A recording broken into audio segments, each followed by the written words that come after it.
The removal of 3 Zimbabweans from the European Union (EU) sanctions signals the positive strides that the country has made under President Mnangagwa's re-engagement policy. Commenting on the latest removal of the remaining names on the EU sanctions list, President Mnangagwa, who is the driving force behind the re-engagement drive, said dialogue is the only way. Zimbabwe has made profound progress in engaging the international community. Action taken this week by the EU is just another example of this success.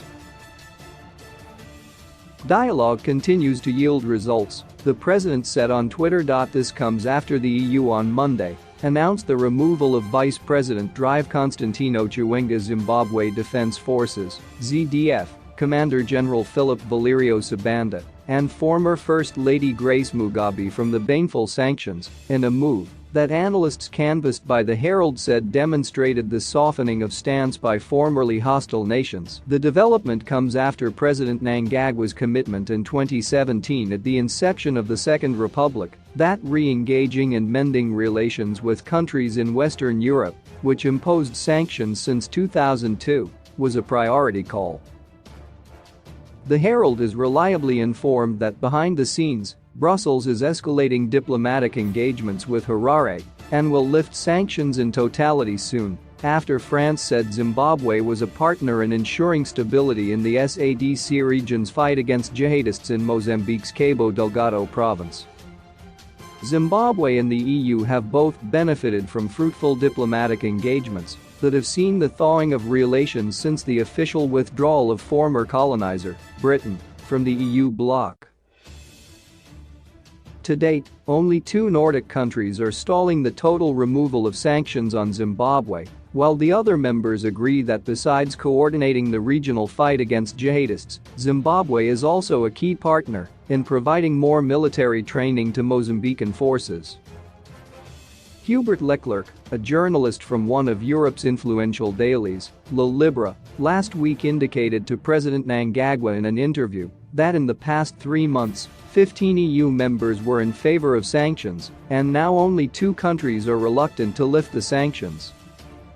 While the Zimbabwe Defense Industries (ZDI) remains on the sanctions list, analysts and international relations experts said the EU was changing its reading grid on Zimbabwe and applauded the 2 parties for their continued engagements. President Mnangagwa during an interview with Hubert Leclerc of the Belgian newspaper Le Libre at State House in Harare recently. Pictures, Joseph Nyadzeo.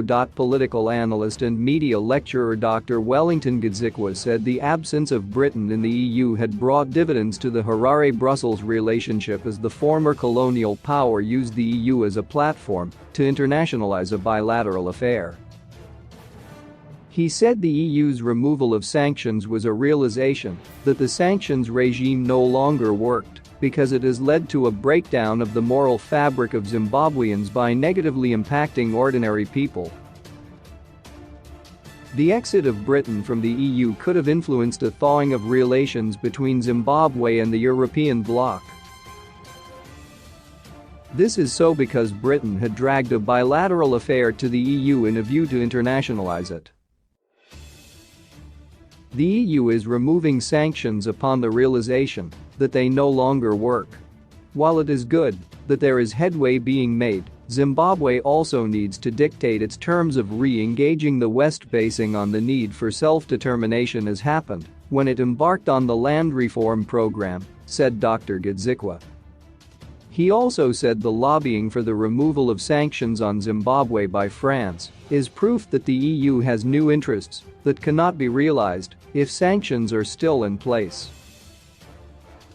Prof. Obadiah Dodo, an international relations expert, concurred with Dr. Gadzikwa, adding that the lifting of sanctions by the EU is a reflection that the bloc is now a body independent of British influence. He said the move will also shape the trajectory of Zimbabwe's international relations amid an expectation that Britain will soon follow suit. This is a positive indication that shows that no conflict exists forever. At one point it will naturally die. So no matter how small Zimbabwe might be, the EU has realized it cannot do without Zimbabwe and vice versa, said Prof. Dodo. He also said ahead of the 2023 elections, detractors were expecting the EU to tighten screws on Zimbabwe, but the gesture to lift sanctions is the positive success of what the new dispensation has managed to achieve in just 3 years. An expected development is born out of this re-engagement policy that Britain will follow suit. More positive developments are going to follow, and this is a very important position for the government ahead of the 2023 plebiscite, he added.